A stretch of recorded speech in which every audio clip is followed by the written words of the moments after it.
Hi friend, welcome to R academy. যে সমস্ত candidate তোমরা কলকাতা পুলিশ কনস্টেবল, ডব্লিউপিএসআই এবং কনস্টেবলের জন্য প্রিপারেশন নিচ্ছ, তাদের জন্য মোস্ট ইম্পর্টেন্ট আজকে তোমাদের জিকে সেট। আমাদের যতগুলো প্রশ্ন আছে সব প্রিভিয়াস ইয়ারের প্রশ্ন, আর এখানে জিকে সেট তোমাদের এই প্রশ্নগুলো করলে আশা করি তোমরা এখান থেকেই কমন পাবে, কারণ প্রত্যেকটা চ্যাপ্টার অনুযায়ী আমরা প্রশ্ন নিয়ে আসছি। এই চ্যাপ্টারতে কতগুলো প্রশ্ন এসেছে সেভাবে যদি পড়ো তাহলে তোমরা কিন্তু 100% কমন পাবে। তো এখানে প্রথম প্রশ্ন কী আছে দেখো, প্রথম পানিপথের যুদ্ধ সংঘটিত হয়েছিল। তাহলে প্রথম পানিপথের যুদ্ধ সংঘটিত হয়েছিল WBCS প্রিলি 2006, ঠিক আছে। তো এখানে কত 1500 সালে, 1510, তারপর আছে 1520 না 1526, সঠিক উত্তর কোনটা হবে? খুব ভেরি ভেরি ইম্পর্টেন্ট প্রশ্ন। তাহলে অপশান ডি হবে সঠিক উত্তর, 1526 খ্রিস্টাব্দে। তাহলে পানিপথের যুদ্ধ তোমার কে ছিল? 1526 খ্রিস্টাব্দে হয়েছিল। খুব ইম্পর্টেন্ট প্রশ্ন।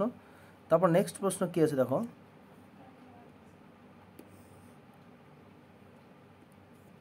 কী বলেছে 2 নম্বর প্রশ্ন কী আছে দেখো, পানিপথের যুদ্ধ বাবরের প্রতিপক্ষ কে ছিলেন? যে বাবরের সঙ্গে যে পানিপথের যুদ্ধ হয়েছিল, বাবরের প্রতিপক্ষ কে ছিলেন? তাহলে পানিপথের যুদ্ধ কত সালে? 1526 সালে হয়েছিল। এই যুদ্ধে কে ছিলেন? বাবর এবং কে ছিলেন? অপশান এ বলেছে ইব্রাহিম লোদি, অপশান বি হচ্ছে রানা সঙ্গ না মদিনী রায়, অপশান ডি মাসুদ লোদি। তাহলে সঠিক উত্তর কোনটা হবে? Option A, Ibrahim Lodi. তাহলে বাবরের সঙ্গে ইব্রাহিম লোদি 1526 সালে পানিপথে প্রথম যুদ্ধ সংঘটিত হয়, ঠিক আছে। এই যুদ্ধে কিন্তু বাবর জয়লাভ করেছিলেন। তো চলো তারপর 3 নম্বর প্রশ্ন দেখো, নিম্নলিখিত কে ভারতের কিছু অঞ্চল দখল করে তার পূর্বপুরুষদের নামে একটি সাম্রাজ্য প্রতিষ্ঠাতা করেছিলেন? তাহলে এখানে দেখতে হবে নিম্নলিখিত কে ভারতের কিছু অঞ্চল দখল করেছে। ভারতের কিছু অঞ্চল দখল করে তার পূর্বপুরুষদের নামে একটি সাম্রাজ্য প্রতিষ্ঠাতা করেছিলেন। Option A Humayun, option B Babur, option C Sher Shah, option D এদের কেউ নয়, ঠিক আছে। তাহলে এখানে WBCS প্রিলি 2010 সালে কিন্তু এই প্রশ্নটা এসেছিল। খুব সোজা প্রশ্ন। তো এরকম টাইপেরই তোমাদের কিন্তু প্রশ্ন দিবে। খুব এগুলো মডারেট লেভেলের প্রশ্ন বলা যায়। তো সঠিক উত্তর কোনটা হবে? তাহলে বাবর কিন্তু অপশান বি হবে সঠিক উত্তর। বাবর কিন্তু ভারতের কিছু অঞ্চল দখল করে তার পূর্বপুরুষদের নামে একটি সাম্রাজ্য প্রতিষ্ঠাতা করেছিলেন।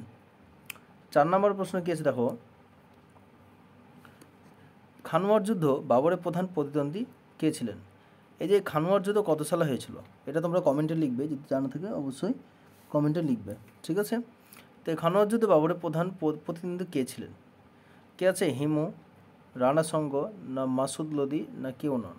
তাহলে এখান থেকে WBCS প্রিলি 2012 সালে কিন্তু এসেছে, কারণ এখানের থেকে প্রত্যেক বছর একটা না একটা প্রশ্ন আসে তোমাদের।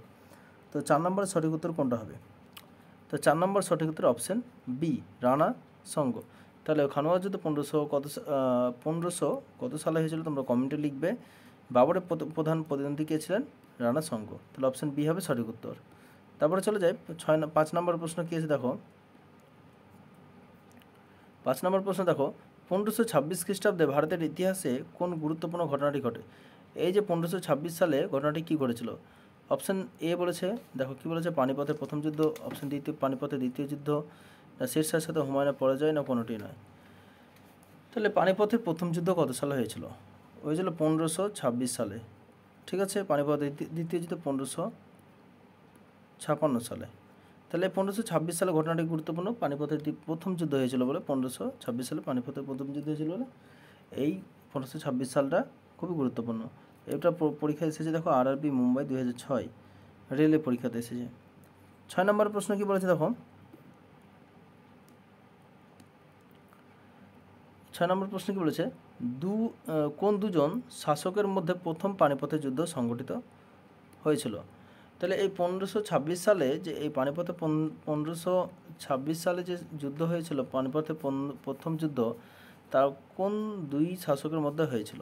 ঠিক আছে, বৈরাম খান না সিকান্দার লোদি, আকবর বহুল লোদি, শাহজাহান না দৌলত খান লোদি, না বাবর ও ইব্রাহিম? এরকম টাইপের একটা প্রশ্ন কিন্তু করে এলাম।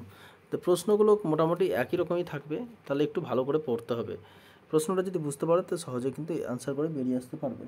তাহলে সঠিক উত্তর কোনটা হবে? অপশান ডি হবে সঠিক উত্তর, বাবর ও ইব্রাহিম লোদি এই দুজন শাসকের মধ্যে কিন্তু হয়েছিল। এটা এসেছিলো SSC ট্যাক্স অ্যাসিস্ট্যান্ট 2009 সালে এই প্রশ্নটা কিন্তু এসেছিলো। ভেরি ভেরি ইম্পর্টেন্ট প্রশ্ন কিন্তু। তারপর নেক্সট প্রশ্ন কী আছে দেখো, 7 নম্বর প্রশ্ন, কে বাবরকে ভারত আক্রমণে আমন্ত্রণ জানিয়েছিলেন?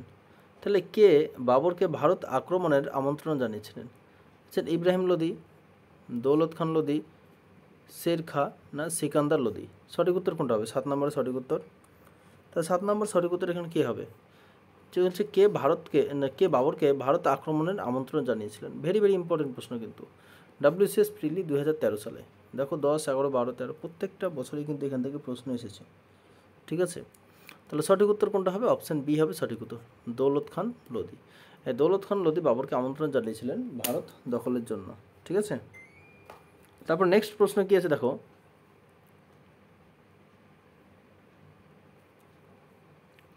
8 নম্বর প্রশ্ন কী আছে দেখো, বাবরনামা লিখেছিলেন। বাবরনামা লিখেছিলেন খুবই WBCS প্রিলি 2011 সালে এবং 6 সালে। একই প্রশ্ন রিপিট হয়েছিল। তাহলে অপশান এ আছে আবুল ফজল, অপশান বি আছে আফিফ, অপশান সি আছে ফিরদৌস, অপশান ডি আছে বাবর। বাবরনামা কার লেখা? ভেরি ভেরি ইম্পর্টেন্ট প্রশ্ন। তার নিজের জীবনী নিজেই লিখেছিলেন। 8 নম্বর সঠিক উত্তর কোনটা হবে? অপশান ডি হবে সঠিক উত্তর, বাবরনামা। বাবরনামা লিখেছিলেন বাবর। অপশান ডি হবে সঠিক উত্তর, বাবরনামা কে লিখেছিলেন? বাবর। তারপর নেক্সট প্রশ্ন কী আছে দেখো, 9 নম্বর প্রশ্ন, কোন মুঘল সম্রাট নিজের আত্মজীবনী লিখেছিলেন? তা WBCS প্রিলি 2017 সালে। তাহলে কোন মুঘল সম্রাট নিজের আত্মজীবনী লিখেছিলেন? তাহলে WBCS প্রিলি 2017 সালে এসেছিল প্রশ্ন। প্রশ্নটা আছে কে, বাবর না আকবর না শাহজাহান না ঔরঙ্গজেব? ঠিক আছে, তাহলে কোন মুঘল সম্রাট নিজের আত্মজীবনী লিখেছিলেন? ভেরি ভেরি ইম্পর্টেন্ট প্রশ্ন। 9 নম্বর সঠিক উত্তর কোনটা হবে? তো 9 নম্বর সঠিক উত্তর হবে অপশান এ, বাবর তার নিজের আত্মজীবনী নিজে লিখেছিলেন। তার আত্মজীবনীর নাম হচ্ছে বাবরনামা। ঠিক আছে, তারপর নেক্সট প্রশ্ন চলে যায়। দেখো 10 নম্বর প্রশ্ন কী বলেছে দেখো, বাবর কোথায় মারা যান? ভেরি ভেরি ইম্পর্টেন্ট প্রশ্ন। SSC CPO SI 2009 সালে এসেছিল। দেখো অপশান এ আছে আগ্রা, অপশান বি আছে কাবুল, অপশান সি আছে দিল্লি, অপশান ডি আছে লাহোর। তাহলে সঠিক উত্তর কোনটা হবে? বাবর কোথায় মারা গেছিলেন? কোথায় মারা গেছিলেন? অপশান এ, আগ্রাতে মারা গেছিলেন। প্রত্যেকটা প্রশ্ন কিন্তু আমাদের খুবই গুরুত্বপূর্ণ প্রশ্ন, এই প্রশ্ন স্কিপ করার মতো নয়। তারপর নেক্সট প্রশ্ন দেখো কী আছে, বাবরের পছন্দ মতো তার নিজের মৃতদেহ সমাধিস্থল করা হয়েছিল। তাহলে এই যে বাবরের পছন্দ মতো তার নিজের মৃতদেহ সমাধিস্থল করা হয়েছিল কোথায়? আগ্রা, ফরগনা, সমরখন্দ না কাবুল? সঠিক উত্তর কোনটা হবে? তাহলে সঠিক উত্তর অপশান ডি, কাবুল। ঠিক আছে, অপশান ডি হবে কাবুল। তাহলে বাবরের পছন্দ মতো তার নিজের মৃতদেহকে সমাধিস্থল কোথায় করেছিলেন? কাবুলে। আর সে কোথায় মারা গেছিলো? আগ্রাতে মারা গেছিলো। ঠিক আছে, তারপরে দেখো, কোন মুঘল সম্রাট তার ডায়েরিতে ভারতীয় উদ্ভিদ ও প্রাণীজগৎ, ঋতু, ফল ইত্যাদি সম্পর্কে বর্ণনা করেছেন? তাহলে এই ব্যাপারগুলো নিয়ে কে বর্ণনা করেছেন? এখানে তার মুঘল সম্রাট বলেছে। কোন মুঘল সম্রাট? আকবর না option B Jahangir, option C Babur না ঔরঙ্গজেব? সঠিক উত্তর কোনটা হবে? 12 নম্বর সঠিক উত্তর কোনটা হবে? তাহলে এখানে বাবর হবে সঠিক উত্তর, অপশান সি হবে সঠিক উত্তর। তাহলে মুঘল সম্রাট বাবর তার নিজের ডায়েরিতে উদ্ভিদ, প্রাণীজগৎ, ফল ফুল ইত্যাদি সম্পর্কে কিন্তু বর্ণনা করেছিলেন। ঠিক আছে, তারপরে দেখো নেক্সট, এটাও সবই সালের কোশ্চেন, একটাও কিন্তু সালের বাদ নয়। 13 নম্বর প্রশ্ন, ভারতের প্রথম মুঘল সম্রাট ছিলেন? SSC MTS 2014। তাহলে ভারতের প্রথম মুঘল সম্রাট কে ছিলেন? Option A Shahjahan, option B Humayun, option C Babur, option D Akbar. এরকম সোজা প্রশ্ন কিন্তু তুলে দিবে তোমাদের। তাহলে অপশান সি হবে সঠিক উত্তর, হচ্ছে বাবর। তাহলে বাবর প্রথম মুঘল সম্রাট ছিলেন, ভারতের প্রথম মুঘল সম্রাট ছিলেন।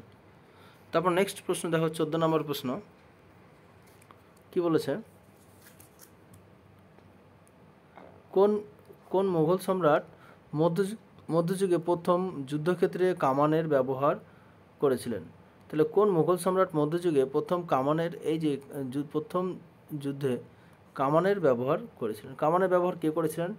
অপশন এ বাবর, না ওখানে সি আছে শেরশাহ, অপশন বি আছে আকবর, না ডি আছে ইব্রাহিম লোদি। তো সঠিক উত্তর কোনটা হবে? তো সঠিক উত্তর হবে এখানকার অপশন এ হবে সঠিক উত্তর, বাবর। বাবর কিন্তু তার প্রথম যুদ্ধক্ষেত্রে কামান ব্যবহার করেছিলেন। ঠিক আছে, তো আজকের প্রশ্ন এগুলোই। তো যদি ভালো লাগে অবশ্যই বন্ধুদের মধ্যে শেয়ার করে দিবে। তো আমরা নেক্সট ভিডিওতে আরও প্রশ্ন আছে যেগুলো আমরা নেক্সট ভিডিওতে নিয়ে আসবো। তো আজকের ভিডিওটা এই পর্যন্তই, ধন্যবাদ।